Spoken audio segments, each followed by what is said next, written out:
kita terakhir ya, saya kira. Terus jadi jadwalnya kita UAS itu minggu kedua ya, minggu kedua Juni. Jadi minggu depan kita nggak usah kuliah nih, persiapan kalian UAS aja ya. Nah, materi kan terakhir saya minta kalian untuk belajar mandiri di minggu lalu. Bab 16 itu sebagian sudah saya sampaikan, tidak selesai, sisanya sendiri. Kemudian 17 juga materi baru, ya, materi baru itu untuk dipelajari secara mandiri. Jadi materi kita untuk UAS sampai situ ya, bab 17. Ini buku teks yang saya berikan adalah buku teks yang juga sama dengan PowerPoint dan yang dikuliahkan di kelas ini. Jadi cukup saya kira eh, bahan ajarnya, bahan belajarnya itu dari buku ini dan PowerPoint. Nah, itu cukup untuk materi di UAS ya. Nah, selama kalian belajar mandiri, ada kesulitan apa enggak? Ada apa namanya? Ada materi mungkin yang sulit untuk dipahami, bisa ditanyakan ya atau didiskusikan. Ada enggak?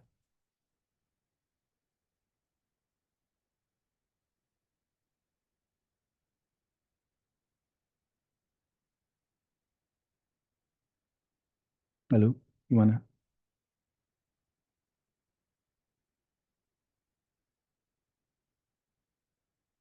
Jadi hari ini saya tidak memberikan kuliah ya, hanya review saja dan penegasan dengan materi UAS ya.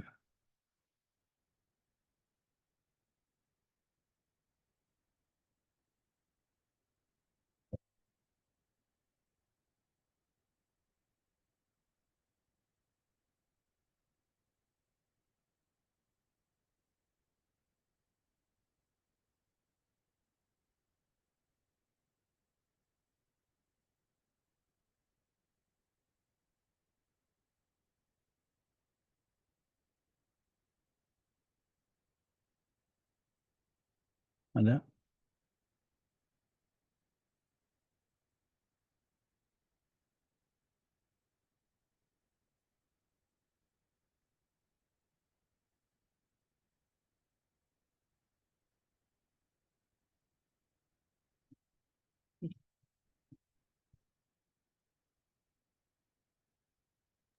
Pak, izin bertanya Pak, kalau saya nanya yang neraca pembayaran boleh nggak Pak? Yang bab berapa itu ya? Saya masih belum paham banget Pak di neraca pembayaran. Pertanyaannya berkaitan dengan pembayaran kenapa? Iya, Apanya? eh, kalau neraca pembayaran surplus itu waktu itu Bapak belum ngejelasin banget ya. Kan kalau di neraca perdagangan, Hmm. kalau dia surplus itu eh, bisa diuntungkan, bisa dirugikan tergantung pihak ya Pak gitu. Nah, tapi kalau di neraca pembayaran itu kalau surplus sama defisit itu bagus atau tidak, Pak? Itu aja, Pak. Hmm. Oke. Istilah surplus atau defisit hanya ada di neraca perdagangan ya. Kan neraca perdagangan itu atau biasa juga orang bilang neraca berjalan, ya, neraca transaksi berjalan, mencatat antara ekspor sama impor. Sehingga di situ eh, ada tiga kemungkinan, surplus, defisit, sama balance. Balance jarang lah, yang biasa terjadi itu defisit dan surplus. Oke, surplus artinya ekspor lebih banyak daripada impor dan sebaliknya jika defisit. Sementara neraca pembayaran itu kan iktisar ya, iktisar dari aktivitas ekonomi suatu negara dengan negara lain, dengan luar negeri. Nah, salah satu yang dicatat di situ adalah si neraca perdagangan. Neraca pembayaran tidak mengenal istilah surplus atau defisit karena namanya neraca itu harus tidak boleh apa? Tidak boleh selisih, mesti balance. Maka disebut dengan balance of payment, ya toh? balance of payment, neraca pembayaran. Eh, Jika ada selisih, maka ada satu akun yang mengkompensasi selisih itu.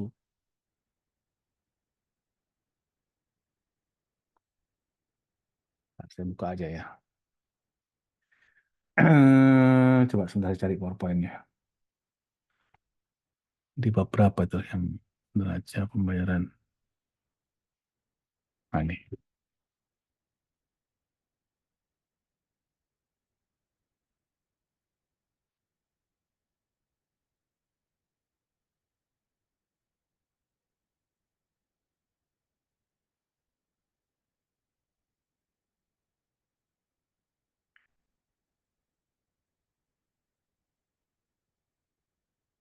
Nih, ini neraca pembayarannya si siapa US 2005.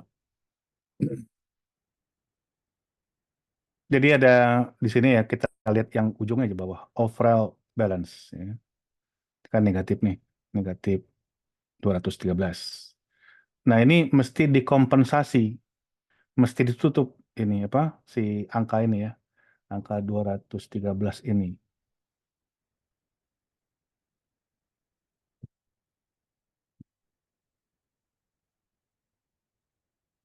Nah, negatif ya, negatif 213. Nah, ini mesti ditutup gitu, dikompensasi. Dengan apa?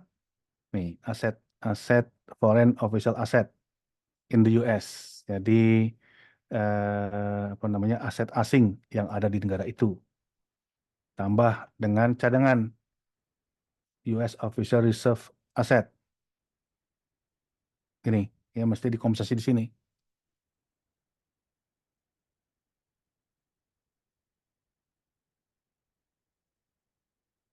sehingga nol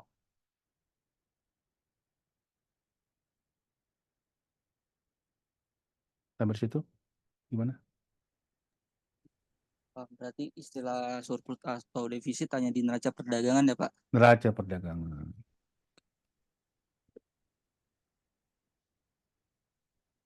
Oke. Sama ini Pak, satu lagi Pak. Hmm. Kemarin yang di bab berapa 17 apa 16 gitu tentang efek dari custom unions. Nah, itu saya Hmm. masih ini sih, Pak kurang nangkep maksudnya. Kan ada nanti efeknya itu ke apa economic welfare ya. Kayak gitulah pokoknya. Custom union tadi di bab berapa ya? Saya lupa kemarin. Eh, oh, oh, bukan. Oh, bukan bab Bab ini, awal bab itu, bab, 11 bab, bab bab awal. awal. Hah? Bab Bab 11 di chapter 11 sih kalau di buku. buku agak beda kali ya. Itu yang ini kan yang versi lama. Hmm. Yang versi lama Pak, yang kemarin Bapak share. Enggak, yang enggak, justru buku itu lebih baru daripada si buku ini. Bentar. Custom Union ya? Iya, Custom Union itu di awal. Bukan. 7 bukan. 7 bukan. Hmm. Hmm. Tuh, bukan juga. 6 7. Buku aja lah. Buku di bab berapa? Buku. chapter 11 Pak, yang kemarin, yang Bapak share kemarin. Hmm. Hmm.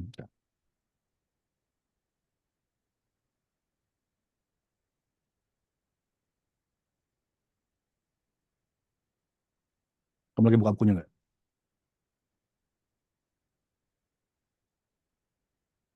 Halaman berapa itu kamu? Halaman berapa? Halaman PDF-nya berapa? 239 PDF. Ini.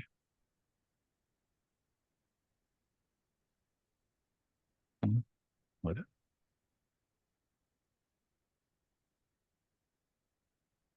239? Hmm. 239 ini. 239.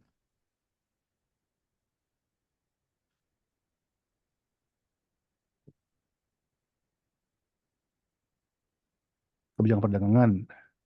Ya, itu kan bab 10 chapter 10. Sekitar Hah? 239, Pak. dua 200. ratus tiga puluh sembilan iya di bawahnya kan. Iya, Tuh. di 200 239 apa PPD, halaman apanya? Halaman ininya tuh halaman si ini si e-booknya di e-booknya. halaman bukunya, Pak. Oh iya dia e-booknya berapa di e-booknya? Kamu bisa dilihat spesial langsung loncat ke situ. Halaman di buku di buku yang di PDF-nya. Oh, di PDF-nya 262. Hmm. Nah, Nah, itu, Pak.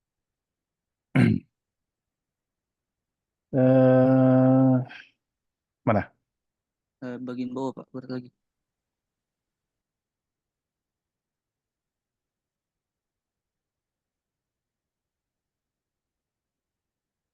Nih, custom Iya. union kenapa? Nah, iya.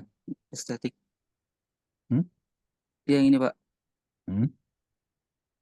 Jadi pertanyaannya berkaitan sama custom union kenapa?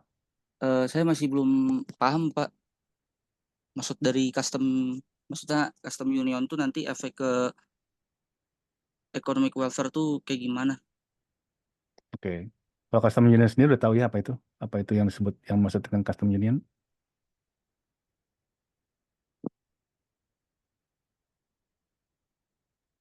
Custom union itu ke apa? Kerjasama di bidang kepabeanan. Custom itu kan kepabeanan ya, bea cukai.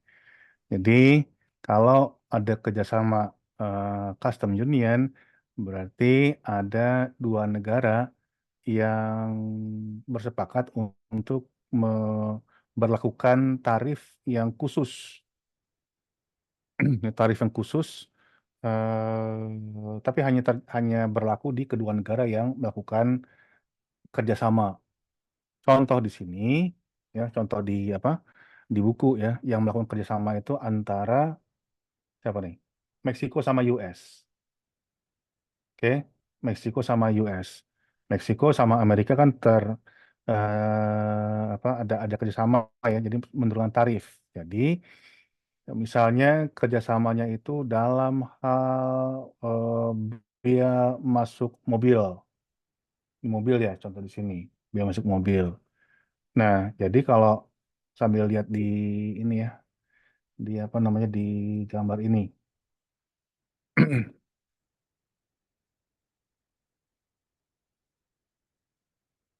kalau Amerika dan Meksiko membuat kerjasama di biaya masuk mobil, ya. Jadi kalau apa namanya kalau si Meksiko mengimpor mobil dari Amerika akan diberlakukan tarif khusus, bahkan penghilangan tarif, bebas tarif. Sementara ini hanya berlaku kalau si Meksiko import mobil dari US. Negara lain yang mengekspor ke Amerika, sorry, ke Meksiko itu akan akan terkena bea masuk yang normal. Begitu setupnya. Nah, kita lihat di gambar ya. Lihat di gambar. Ehm, Kalau kita lihat di gambar di sini, ya, SC itu apa? Supply-nya si Jepang ya. Ini negara lain yang menjual mobilnya di Meksiko. P1 ya. Jadi harga mobil Jepang itu P1. Kemudian P2 itu harga mobil US. Jadi dari sini terlihat bahwa harga mobil US yang masuk ke Meksiko itu lebih mahal dibandingkan mobil Jepang, ya dibandingkan mobil Jepang. Nah sekarang si apa namanya dua-duanya ini terkena tarif ya, terkena tarif. Jadi setelah ada tarif bea masuk, maka harga mobil dari masing-masing negara itu sebesar P3 dan P4. P3 mobil Jepang plus tarif, mobil Amerika plus tarif itu P4. Ini yang terjadi perdagangannya. Kemudian setelah apa? Setelah ini gambarnya nggak ada.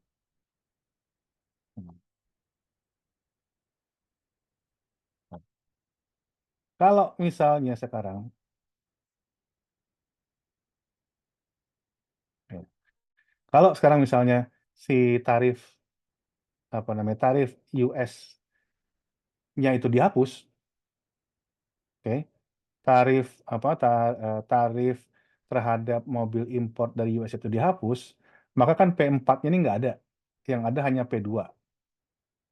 Dengan demikian sekarang ya mobil Amerika akan lebih dibeli gitu ya.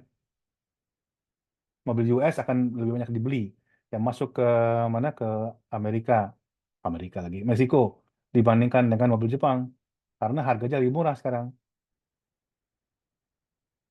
P2 bukannya P4. Sampai situ bisa ngikutin nggak? Sebelum saya terus ke efek kesejahteraannya. Bisa, Pak. Oke. Settingan awal, gimana settingan awal? Settingan awalnya itu mana? Yang diimpor itu apa? Yang diimpor kan mobil Jepang ya. Berapa banyaknya yang diimpor Q2 ya? Oke, Q2 ya. Q2 sampai dengan berapa?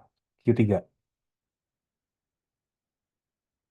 Mobil importnya 0, 0 sampai Q2 adalah mobil sendiri. Yang diimpor Q2, Q3. Sekarang, karena sudah dihapuskannya bea masuk mobil Amerika ke Meksiko, jadi berapa sekarang importnya? Q1, Q4 kan? Ya enggak?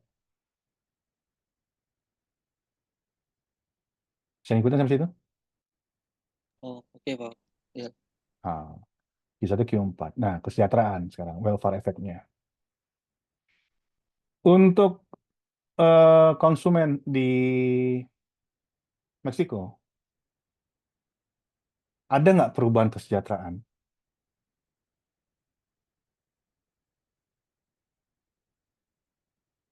Perubahan kesejahteraan konsumen Meksiko, konsumen mobil di Meksiko.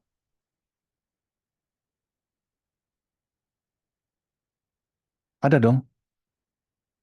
Kan tadinya importnya Q2, Q3. Sekarang Q1, Q4.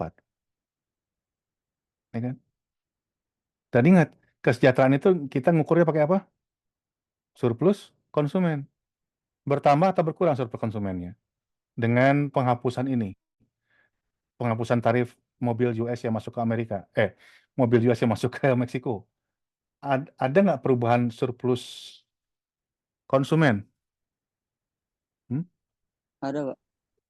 Ada. Mana areanya? Ada penambahan nggak? Area mana coba? Kira-kira penambahannya.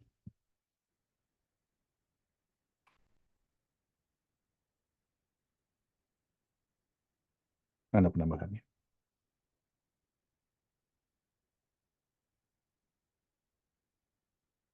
Yang jelas kan ini ya. eh B tadinya apa tuh B? Dead weight loss kan? Iya, Sama A, betul, sama.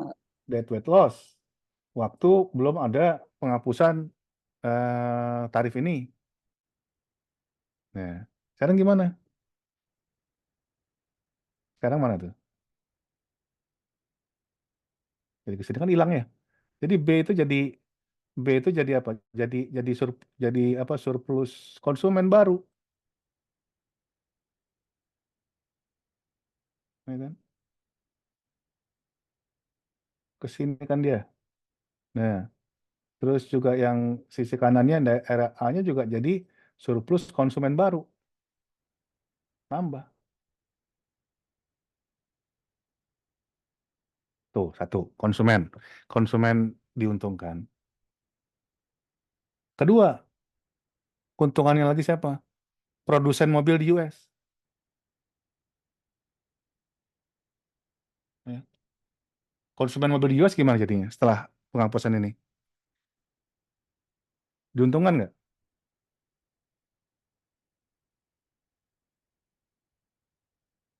Produsen mobil di US.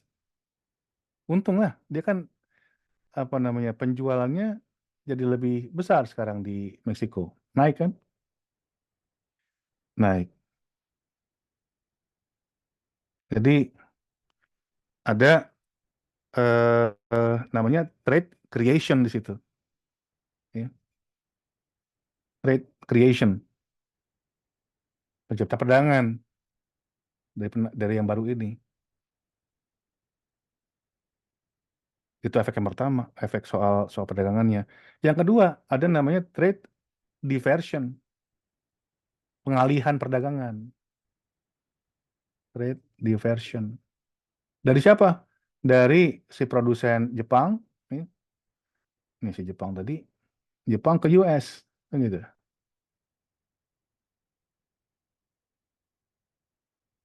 Turun nggak apa namanya produksi mobil Jepang akibat kebijakan ini? Turun kan? Iya. Turun. Jadi ada trade creation, ya, ada diversion.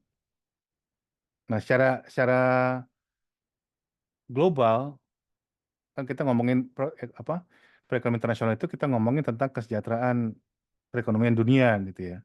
Kita bicara output dunia. Nah, kalau trade creation-nya itu lebih besar daripada diversion, bagus. Ya kan gitu ya, bagus kan? Output dunia nambah nggak? Itu yang maksudnya. Kalau produksi mobil di US itu peningkatannya lebih besar dibandingkan dengan penurunan produksi mobil Jepang, itu kan seperti ini. Trade creation-nya lebih besar dibandingkan diversion. Itu bagus, output dunia naik tanpa melihat negara mana yang naik dan turun. Tapi kalau sama atau bahkan kalau gini, ya, nah ini jelek. Ini yang tidak diharapkan. Ya. Oh nambah apa produksi mobil di Amerika, tapi penambahannya tidak sebesar apa penurunan produksi di Jepang. Nah, itu problem.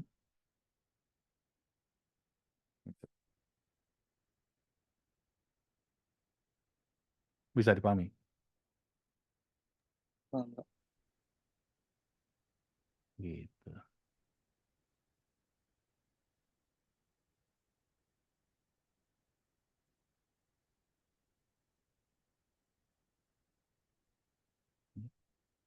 Jadi kan itu yang dipertanyakan. Satu sisi kerjasama perdagangan regional itu menguntungkan sebagian negara, sementara ada negara lain yang terkena dampak negatif dari situ.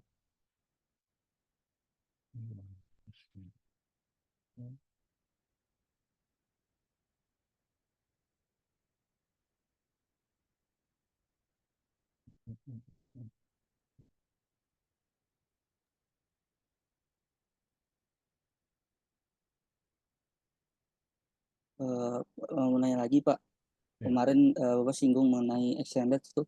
Jadi kan Oh, negara yang exchange rate, oke. Nah, ya negara yang memiliki apa inflasi tinggi itu kan si mata uangnya menurun, maksudnya melemah.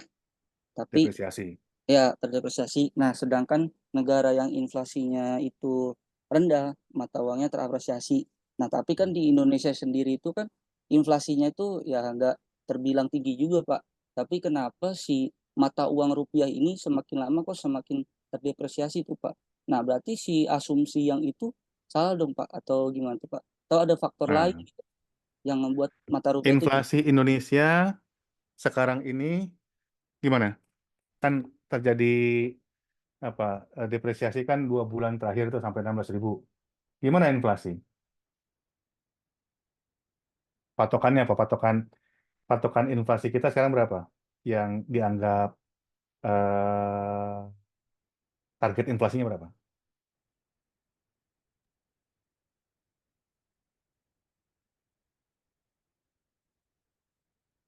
Nah, kita lihat data ya.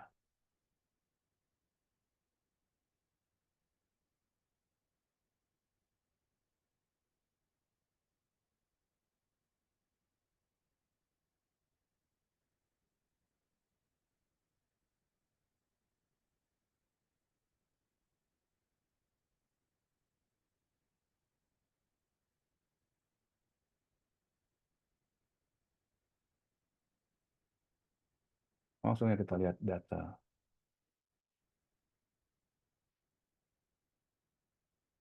Inflasi kapan? Eh, April deh.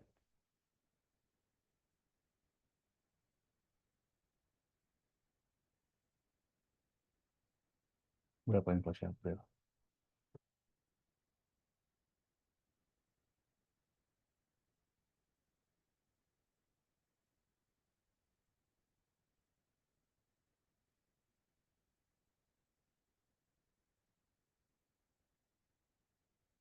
Nih,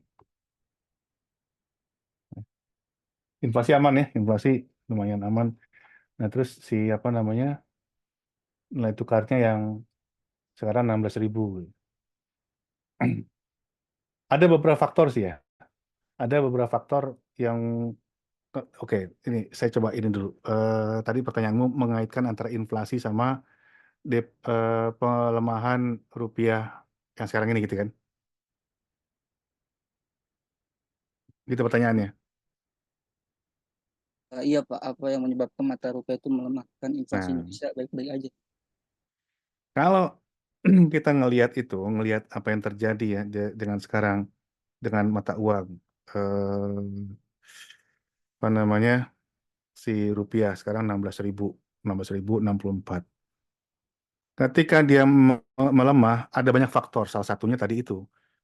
Salah satunya kalau kalau inflasinya tinggi, maka akan terjadi depresiasi mata uang negara tersebut.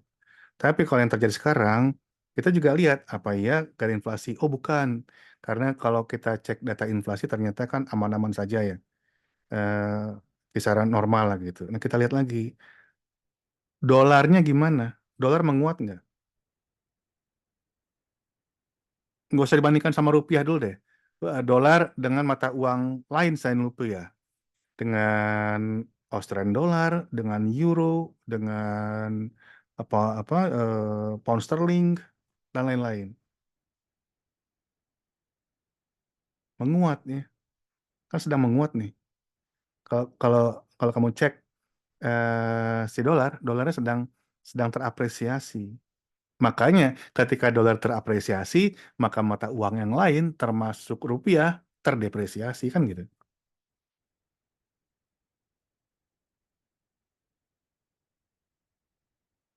Coba cek ini, cek apa cek apa dolar terhadap mata uang US dollar terhadap mata uang yang lain. Itu ter apa terapresiasi tuh US dolarnya lagi menguat.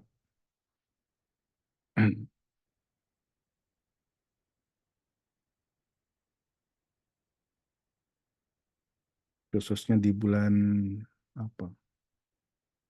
Ya bulan-bulan ini, bulan bulan April ya. April itu drop tuh turunannya. Nih, lihat data aja deh.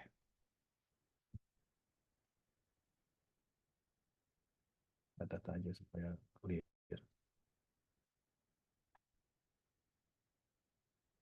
Hmm.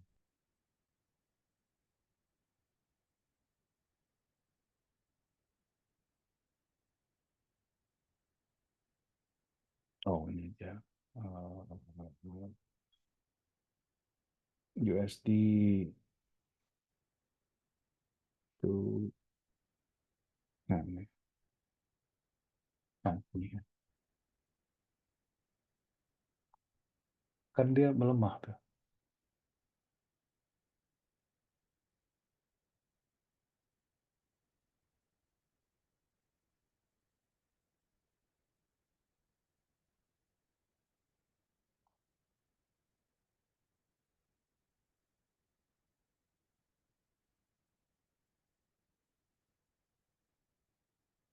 Hmm.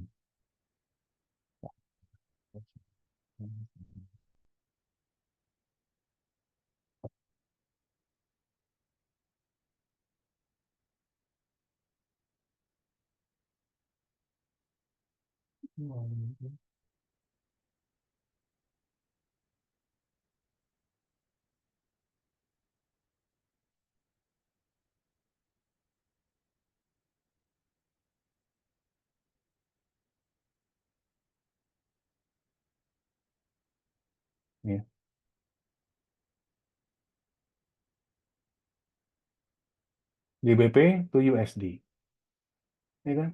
GBP-nya sama seperti rupiah, si USD-nya menguat, tadinya 1,2430 per 1 USD, sekarang naik jadi 1,2736 per 1 USD. Gitu. Jadi datanya nunjukin bahwa si USD-nya yang menguat, USD menguat, mata uang lain yang melemah. Gitu. Jadi ada faktor lain maksudnya. Terus ada faktor lain yang menyebabkan si nilai tukar itu terdepresiasi atau terapresiasi selain tingkat inflasi.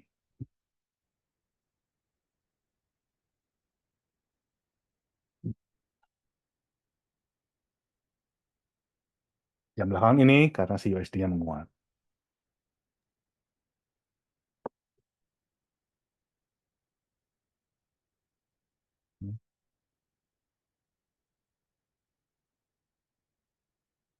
Ada lagi?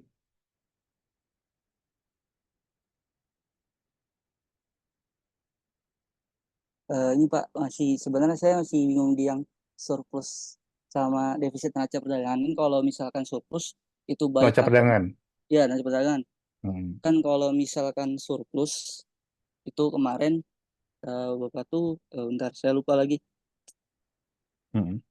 Kalau neraca perdagangan yang surplus, berarti Hmm. kan si ekspornya kan lebih banyak daripada si Betul, ininya, ya betul. kan? Nah, itu tuh bagus buat si importir kan, Pak. Buat importir bagus tuh. Kalau Tapi surplus bagus buat eksportir dong. buat Hmm. eksportir. Hmm. Nah, sedangkan si importir itu nggak bagus. Nah, terus kalau misalkan defisit itu kan tergantung Pak. Tapi kalau kata tuh kalau misalkan ditopang sama cadangan devisa, kecukupan Hmm. cadangan devisa negara itu Hmm. no problem kemarin Kak. Ya. Kan Hmm. cadangan devisa yang sehat itu suatu negara itu bisa membiayai impor 3 bulan. Tuh. Nah, terus Pak, permasalahannya gini, surplus atau defisit itu sebenarnya baik atau enggak tuh Pak? Mana yang lebih baik gitu. Jadi itu aja sih Pak. Jadi belum nemu titik temunya Oke, tuh, Pak. oke. Kalau surplus baik, udah kebayang ya, Ya Pak. kebayang ya. No problem di situ ya. Soal kalau kalau kalau surplus bagus itu no problem. Yang pertanyaan kalau kalau import, kalau defisit kok bisa jadi tidak jelek kan gitu. Iya, Hmm, oke, saya tanya. Ketika surplus ketika defisit neraca perdagangan, import lebih banyak daripada ekspor, itu eh, artinya kalau dikaitkan sama pendapatan dari negara tersebut, negara yang kita bahas ini sedang naik atau turun pendapatan masyarakatnya. sedang naik berarti Kapan? Pak. Nah, itu kan import meningkat ketika pendapatan masyarakat negara itu sedang naik. Jadi kan bisa jadi itu indikasi yang baik kan, indikasi Ya, yang bagus. Cuman tetap harus dijaga nih tadi kecukupan kecukupan apa cadangan devisanya aman nggak gitu. iya Pak. Hmm, gitu. Kalau importnya itu menggerus si cadangan devisa, nah itu baru problem. Nggak ada masalah sebenarnya. eh Makanya kan dipertanyakan ya, apa namanya, pandangan yang menganggap bahwa oh neraca perdagangan yang bagus itu mesti surplus, itu pandangan merkantilis. Kalau ingat bab-bab awal di bab 1 atau 2 itu yang kita bahas ya, pandangan merkantilisme bahwa negara yang negara yang sehat, negara yang apa mau makmur itu caranya dengan meningkatkan ekspor, mengurangi impor supaya apa? Supaya masuk uang ke negara itu. Kan pandangan lama sebenarnya. Walaupun pandangan itu sampai sekarang masih dipegang, ya masih dipegang apa Ya, walaupun nggak apa-apa juga, kan tadi kita bilang, oh berarti nggak apa-apa dong kalau surplus, cuma tetap dilihat juga, jangan sampai surplusnya itu juga tinggi ya, kan problem ya kalau surplusnya, kalau defisit tertinggi juga problem gitu. Gitu. Ya, negara-negara besar dia net importer nggak ada masalah. Siapa? Si Amerika kan net importer. Ya. Cina gimana? Nggak tahu saya. Cina net importer atau eksportir. Indonesia net importer ya. Oh, gitu.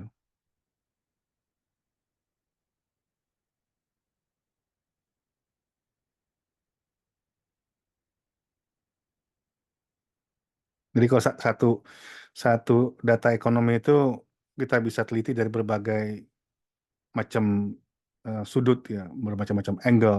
Ini bagus nggak sih? Gitu. Hmm, Seperti itu. Semua semua variabel makro.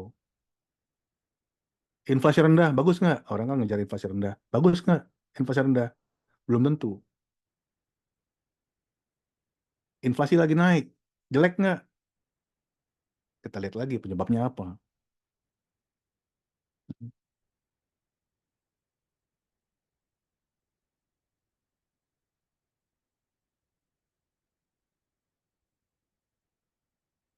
Rupiah menguat, bagus nggak? Lihat dulu penyebabnya apa. Jadi nggak bisa kita ngeliat data langsung kita menyimpulkan ya, bagus atau enggaknya. Itu makanya perlu ada penelitian ekonomi. Ya.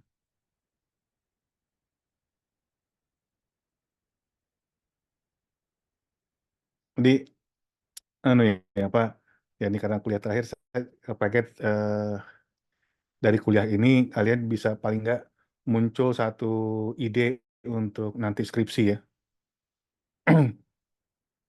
Ada ide-ide baru supaya bisa muncul di apa di topik skripsi gitu. Hal-hal menarik ya.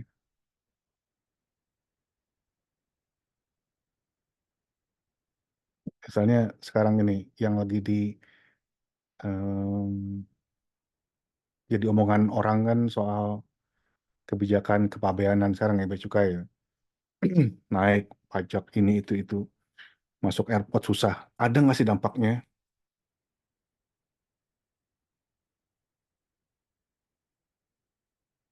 ke apa namanya? Kalau tujuannya untuk supaya produksi Indonesia meningkat, barangnya masuk diperketat, benar nggak bisa naik nggak? Gitu.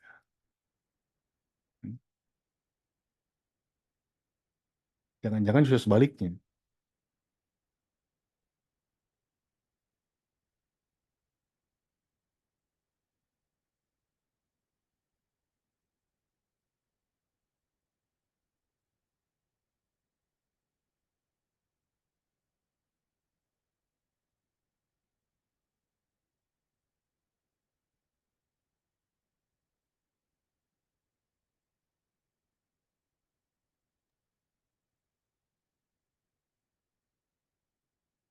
Dampaknya sama ASEAN dengan Cina kan ada ACFTA yang udah lebih dari 10 tahun. Jadi saya kira udah bisa diangkat itu.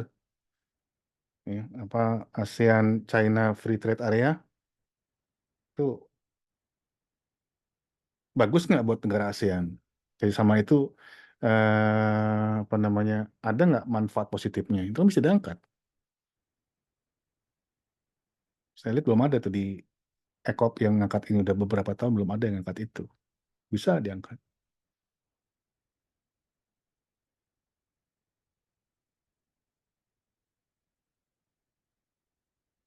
Oke, ada lagi pertanyaan? Cukup Pak dari saya. Terima kasih banyak Pak.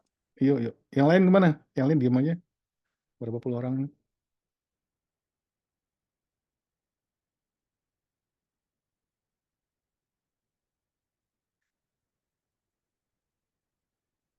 Nah, saya izin bertanya, Pak, Iya. terkait kenaikan suku bunga itu apabila adanya kenaikan suku bunga itu biasanya investasi asing atau orang-orang yang berinvestasi itu berdampak nggak sih Pak ke negara? Apakah dengan suku bunga tinggi orang jadi malas berinvestasi atau bagaimana ya Pak? Oke, investasi investasi sendiri ada dua ya. Harus kita pilah dulu. Investasi dalam arti sektor real dan yang kedua investasi di suatu berharga. Ya, seperti itu. Kita yang kalau maksud yang mana dulu? Investasi yang mana? Yang suatu berharga atau investasi real? Real itu seperti FDI itu kan yang real. Yang mana dulu? Investasi real Pak. Real. Oke. Kalau investasi real, gini, kita kan lihat aja waktu di belajar makro, itu kan ada teori ya atau konsep yang menghubungkan antara investasi sama suku bunga. Ada MAI namanya, Marginal Efficiency of Investment. Atau simpelnya begini aja, hubungan, saya tanya ya, hubungan antara investasi dengan suku bunga itu berbanding lurus atau berbanding terbalik?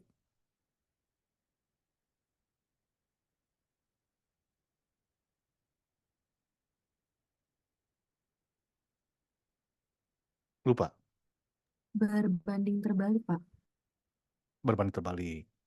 Ya, jadi kalau kalau suku bunganya naik, maka investasi akan berkurang. Kenapa begitu? Karena suku bunga itu adalah ongkos investasi. Investasi datang dari mana? Sumber dana investasi itu datang dari perbankan kan, pinjem gitu. Ada yang dibiayai oleh uang sendiri, ya laba ditahan ada, tapi sebagian besar itu didanai dari dana pinjaman kan gitu. Ketika suku bunganya naik, maka ongkos untuk melakukan investasi kan juga naik.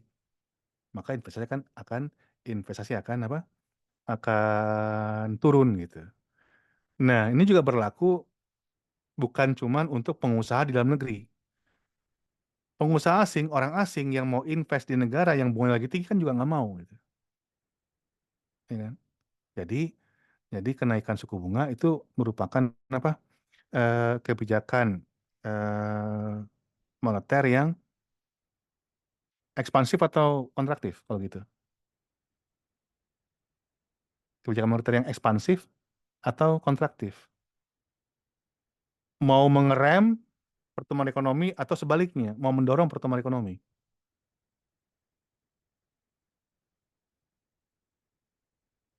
Ayo, gimana? Mau memboosting pertumbuhan ekonomi atau mengerem? Memboosting Pak. Enggak dong. Kan tadi kamu udah bilang antara suku bunga sama antara suku bunga sama investasi kan berbanding terbalik. Dinaikin nih, dinaikin suku bunganya. Berarti pengen mengurangi, mau ngerem, ya kan? Kebijakan moneter yang kontraktif, mau mengurangi gitu. Jadi mau investasi yang datang dari dalam negeri atau investasi asing itu akan turun ketika suku bunga naik. Ya, ya kan? Ya, Kezia. Habis itu oke. Oke Pak, baik Pak. Terima Terus kasih Pak. udah clear? Ada yang masih ganjel nggak?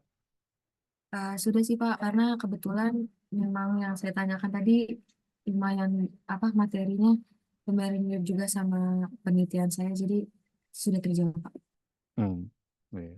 Penelitian apa? Skripsi? Untuk tugas, iya Pak, untuk tugas metodologi penelitian. Oh, oke. Iya.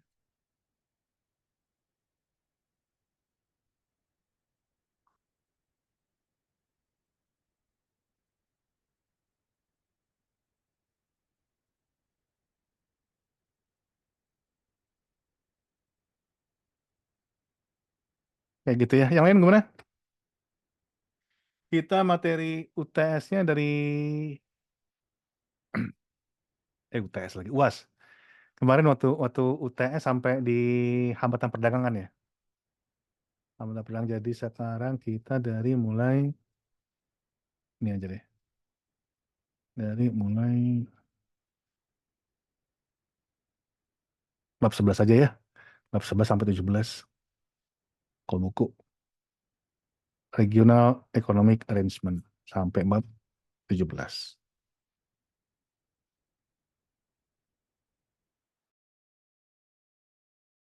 Oh ya, Bapak. Hmm. Sebelumnya Bapak sempat mention untuk mau ngirim PowerPoint ya, Pak. Nanti di anu aja.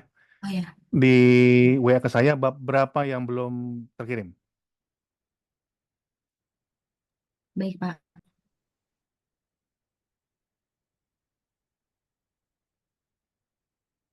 Oke, kalau nggak ada, kita tutup aja ya. Minggu depan nggak ada kuliah, kita UASnya 2 minggu lagi. UASnya offline ya, sama seperti UTS kemarin, esai. Ya, cukup clear? Oke, kalau clear, saya akhiri. Selamat siang. Assalamualaikum warahmatullahi wabarakatuh. Waalaikumsalam.